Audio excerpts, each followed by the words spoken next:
Well, welcome. I'm Kathy Garrity from Quincy Votes, and we welcome you and thank you, Deborah Riley, for your participation in this Ward 6 candidate discussion. Thank you for having me, and thank you to Quincy Votes for offering the forum.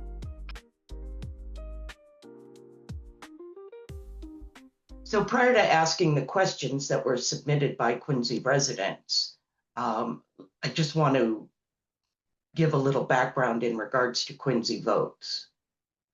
So Quincy Votes is a 100% volunteer organization that started back in 2021, following an election that had just 17% of the registered voters in Quincy actually casting a ballot. Quincy Votes committed to providing objective and impartial voter information. In preparation for the November 4th election, we encourage you to visit quincyvotes.org. Within the Quincy Votes local section of the website, there are questionnaires that were completed by the candidates, not just the specific ward candidates, but also the candidates at large, the councilors at large, and the school committee. Our goal for the 2025 election cycle has been to educate and increase voter turnout. Specifically, we're focused on Ward 6, Precinct 2. This initiative is named Quincy Votes Local. So the message to the folks as we're door knocking and such is get out and vote. As part of that Quincy Votes Local, we had a preliminary discussion with the Ward 6 candidates. And then we got such terrific feedback both on that forum as well as the information held on the Quincy Votes website. So following the preliminary election, we were receiving multiple requests for another forum for Ward 6, as well as a candidate at large forum. So that's kind of where we landed here today. Deborah, do you want to just outline a little bit about your background and maybe why you're running for Ward 6 councilor? Sure, I'd be happy to. I am a 35-year resident or so of Quincy. I've been raising my family here, married to my husband, John, for 30 years. I'm a local real estate agent. Prior to that, I worked for Fidelity Investments for 10 years in technology. And I ran for city council for this ward seat 2 years ago, came up a little bit short, but was able to put a lot of the infrastructure in place, if you will, to run a campaign. And, it was a different race. It was a different time. The turnout was lower, but also boosted by a mayor's race. So this time around, it'll be interesting to see what the turnout is. But the response from the public, the door knocking, events that I've gone to and held, people are excited. People seem to be really paying attention to what's going on. And I think that, politics is local. So I'm hopeful that people will come out and vote and express their support for whoever their candidate is. That's it.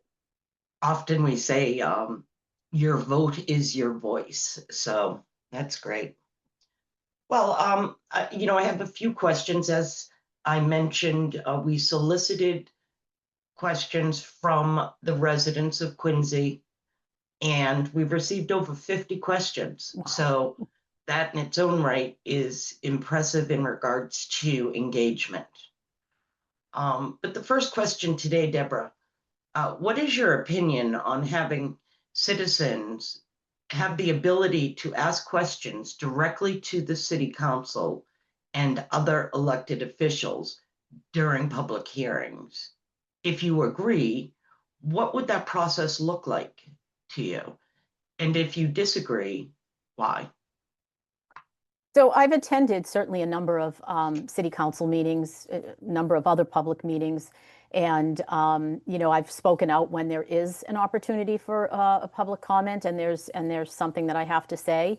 I can see where it would have to be managed well, or else meetings could go on forever if you have lots and lots of people repeating the same things. But it does seem like currently there are very few options for public comment. And I think that what people are looking for is to be heard by their counselors, who do have an opportunity, obviously, to comment on all the business that comes before that body. So I think that what I see is sometimes people feeling that the comments from the counselors are not necessarily aligned with their personal positions or opinions. So I do think that we can expand upon public comment opportunities and still remain respectful and controlled with proper time limits, what have you. So I do think that there's a need for that now, that the public just feels like their opinions are not necessarily being reflected in the public comments from the body. Thank you. Okay, the second question, and this is specific to Ward 6. What would you do to protect open spaces, such as Quantum Point Park, from development?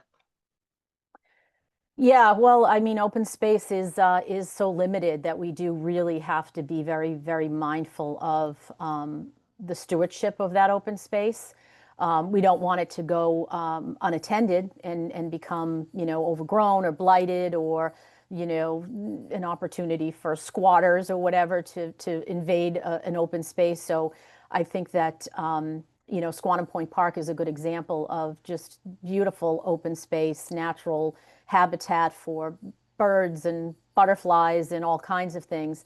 That being said, I know that there's a parcel of city-owned land that is kind of, blighted and I think used for storage of construction materials and such. So, if there's an opportunity to develop, some portion of that, we need to do it in a mindful and respectful manner, and we need to take into consideration the whole theme of what we're trying to do. Housing is at an incredible shortage. We need more housing for sure, but we need to make sure that everything just doesn't start to look the same, all over the place. Personally, I've been here long enough to remember when the old I don't know if it was Boston Scientific and the FedEx buildings, but they were Jordan Marsh Warehouse, and it's unfortunate that that particular piece of property wasn't scooped up and better utilized for public use and that sort of thing. So, once open space is gone, it's gone forever. So we need to be really, really respectful and mindful of what we do with it going forward. Great, thank you. All right, so the next question relates to the budget of the city. So with the city being approximately $1.6 billion in debt, and understanding that 65% of the city revenue is derived from residential property taxes.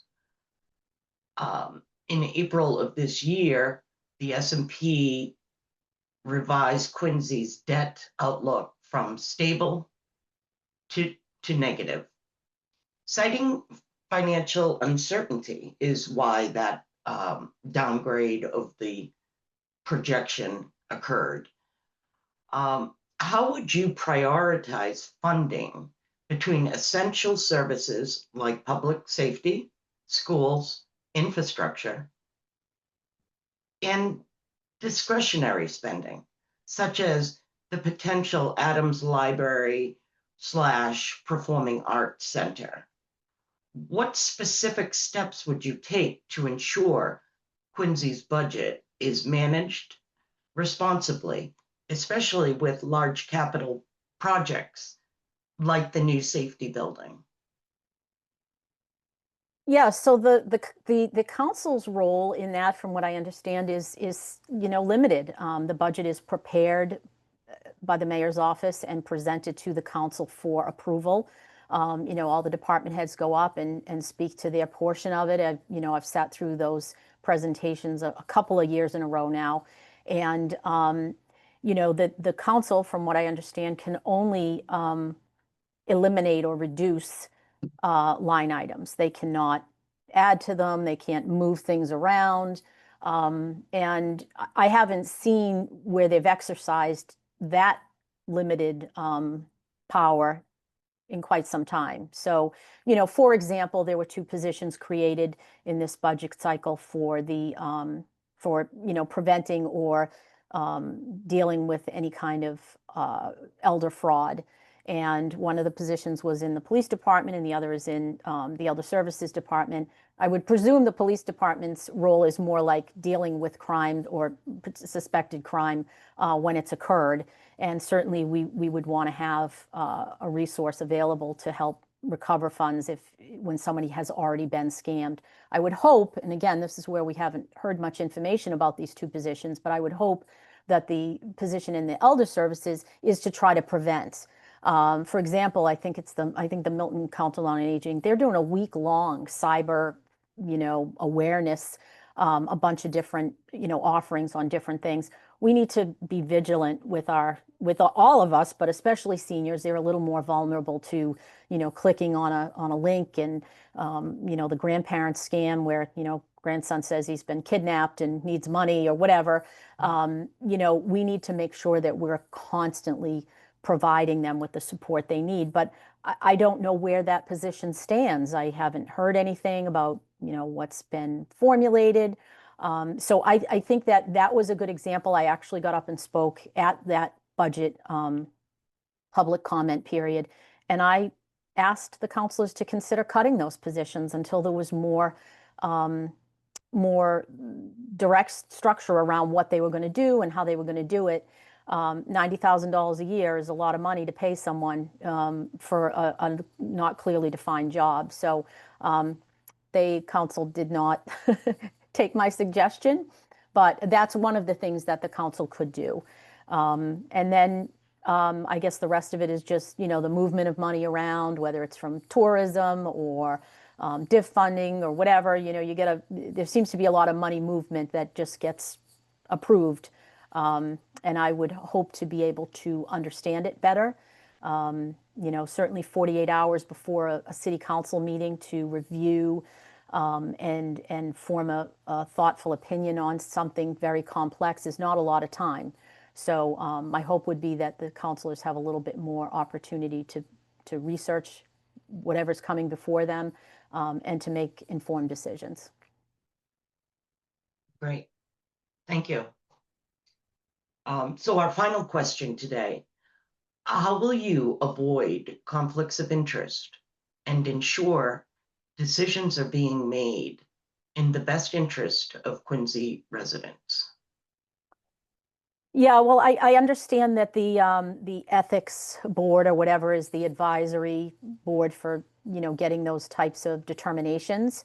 Other than selling real estate, which I do pretty much to, individuals, I'm not in with any developers. I don't, manage any big projects. Everything for me is sort of people who buy and sell 1 to 3 properties in their lifetime. So I don't anticipate my job as a self-employed real estate professional causing me any conflict of interest. And certainly if it does, I would have no problem stepping back from something so that the council work can be my first priority. The only other potential conflict that I have is my son is a Quincy police officer, and so I would assume that I would have to recuse myself from any business that is related to police department matters. But again, I'd just look for the guidance from the ethics people and follow it, to the letter. It seems pretty simple. I personally don't anticipate having any conflicts because I just don't have any other business before the city or related to the city that would pose a conflict. Good. Well, thank you. And thank your son for us for keeping us safe. We Quite appreciate proud. this for Quite sure. proud. Yeah. All right. Well, Deborah, I appreciate, your thoughtful responses and again, taking the time. I do want to just shift briefly to the citizens of Quincy. Election Day is November 4th. Research shows that folks that make a plan to vote are more apt to vote. So please make a plan. The last day to register to vote is Friday, this Friday. Friday, October 25th. And there's many ways to vote. You can vote by mail. You can fill out an absentee ballot. You can do so Monday through Friday at the city clerk's office from 8:30 to 4:30 until noon on November 3rd. Early voting in Quincy begins this Saturday at City Hall from 8:30 to 2:30 and continues the same times the following week, Monday the 27th through October 31st. Please vote. If you have any questions, need additional information, please visit quincyvotes.org. And thank you for taking the time. So, Deborah, anything else you'd like to share? No, other than I'm just looking forward to November 4th. I'm looking forward to serving the city of Quincy and the residents of Ward 6, and I appreciate the opportunity to address people here today. Thank you. Terrific. Thank you.